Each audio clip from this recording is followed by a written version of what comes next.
Hi friends, my name is Chaitanya Patki and welcome back to my YouTube channel. One of the greatest upsets in World Cup history.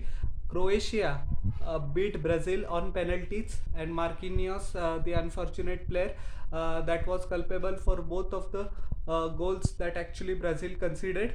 Not the second one, of course, but the deflection which came of Bruno Petkovic. The player was Marquinhos, and if not for that deflection, the ball would have straight away gone into the arms of Alisson. But anyways, I hope he's doing well, and he doesn't take this failure to heart too seriously. Although I said this statement with very balanced sense, because as we know that a penalty miss can haunt a player for an entire career. As we know the case that happened with Roberto Baggio, many of the people still remember him for the 1994 penalty miss against Brazil.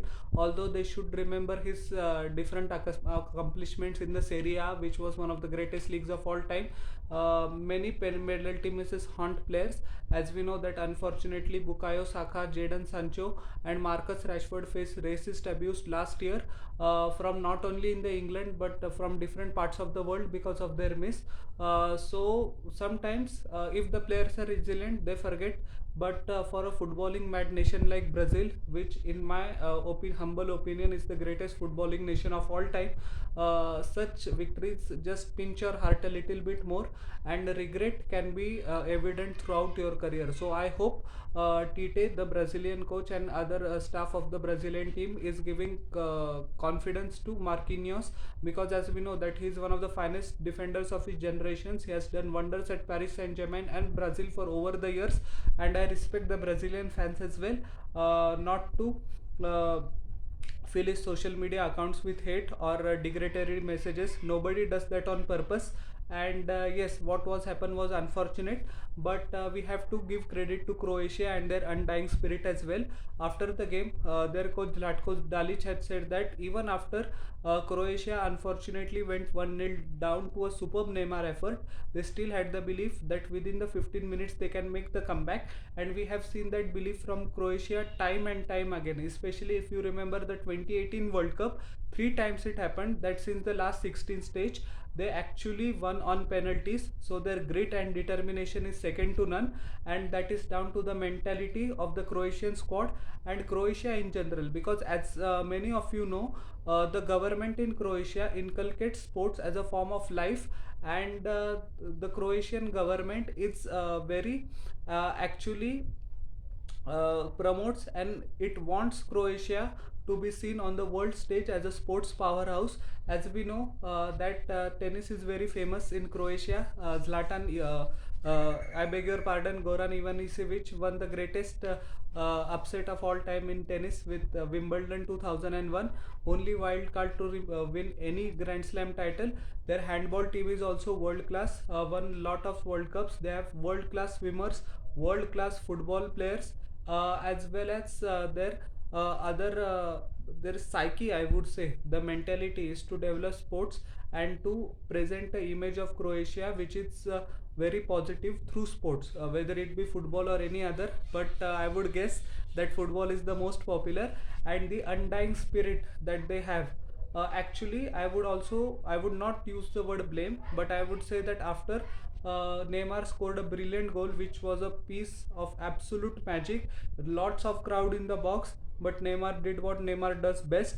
And I would like to analyze Neymar's goal, because as we know that in haste, in any other player, if it was not Neymar or Ronaldo or Messi, what they would have done actually, when Neymar made the turn inside the penalty box, he could have just slotted away at the home. But many of you should realize that the defender was already making a dash, that if the ball was on the ground, then it could have been saved on the line. But Neymar did what he did best. He used his tactical knowledge and just smashed it above the goal, so that the defender cannot reach it. So this kind of composure is very difficult to keep in tense situations. And as we know that Actually, main 99% of the public thought that the Brazil is going to go through, but Bruno Petkovic was a shining example for Croatia, not only with his goal but also before he did a fantastic Cruyff turn as well, and he was constantly threatening the Brazilian goal with his silky touches, and his movement was also excellent off the ball, and he was always a threat. So Bruno Petkovic deserved that goal, although I said at the start of my video that Marquinhos was the culprit for that own goal, otherwise the ball would have been straight away into the arms of Alisson. So after that, Brazil players failed to keep their composure, and Croatian players actually now they had three experiences in the past 2018 World Cup, a win against Japan as well, on the penalty shootout as well, so they have very experienced. And actually, jokingly, Luka Modric mentioned at the start of the after the game against Japan, I beg your pardon, that we don't like to do it the easy way, we always prefer drama. So that was told by him in haste. But anyways, so in this game, Luka Modric converted his penalty as the main player. So did actually all of the other Croatian players. Marquinhos, once again the ball rattled to the bottom of the left hand post, and he was visibly shaken, and Croatian players were sent wild into the celebration. Zlatko Dalic actually at the preview of the match mentioned that everyone knows that Brazil are the overwhelming favorites, but it is not that that Croatia are the overwhelming underdogs. So Croatia can put up a fight, and boy that they did. So that is a testament to their, I think I keep repeating the word, fighting spirit, courage, determination, and valor, and the never say die attitude. That attitude has been personified by Croatia in the Euro 2020 as well. If you remember, they were very unfortunate to get knocked out by a brilliant Spanish side, but fantastic display in that Euros as well. And it is not even a country of 50 million, still they made the 2018 World Cup final. 2020 Euros, very respectable position, and a hard fought loss against Spain, and now once again the semi final. So a country like India should emulate Croatia's football model, I would say, because we have 1.38 billion people. We are nowhere near the qualifiers of the ICC of the FIFA World Cup, I beg your pardon. So yeah, a lot to learn from Croatia as well, and it is a heartbreak for Brazil. Many Brazil Neymar actually said that this World Cup is going to be his last one. And after the World Cup, reporters asked him, because is this going to be the way that you end your stint with Brazil? He said there are no guarantees that he will ever again don a Brazilian shirt, which is quite understandable, because he could have come overcome by the emotion of grief, and if something is snatched away from you at the very last moment, so the agony is twice as hard. So I sympathize with Neymar completely, but that doesn't take away the fact that he has performed wonderfully well in this World Cup in the last 16 and in the final 8. As we know that he was unfortunate to miss the last two group games of Brazil due to an ankle injury, but he has now equaled Pele's record, and yeah, it will be interesting to see if he plays for Brazil. I certainly hope he should, because this is an unfinished business, and a great footballing nation like Brazil. Now it has been 20 years since they have not won the World Cup, and by the time 2026 North America edition comes up, it will be 24. So yeah, it is quite painful, to a bitter pill to swallow for a country like Brazil, which has such rich footballing tradition, but it is what it is. When the push came to shove, actually Croatia wanted it more.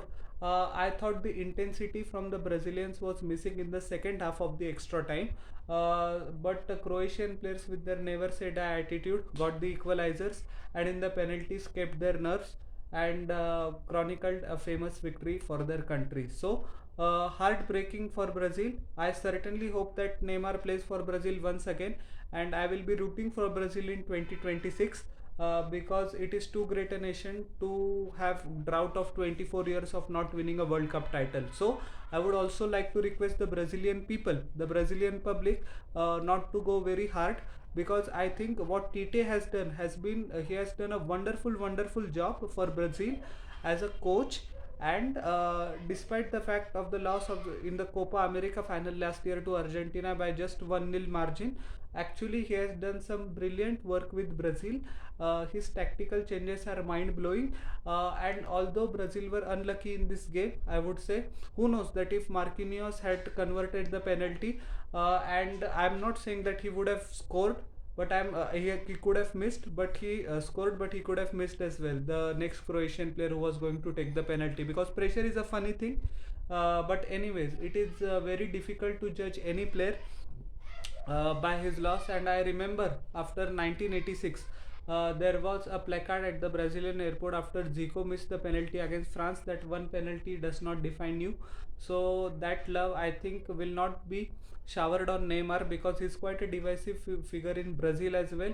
If you remember, Rafinha had publicly derided the Brazilian fans and the public on Instagram, saying that they do not deserve Brazil because they do not show same respect to Neymar as other people, actually Argentinians and Portuguese show Lionel Messi and Cristiano Ronaldo respectively. But anyways, it is. I hope Neymar recovers, and especially Marquinhos recovers from this blow, because yes, it will take some time, but time is all they have now. And certainly hope that Neymar reconsiders his decision of retiring from international football. He's just actually 30, 31. He has at least a World Cup left in him.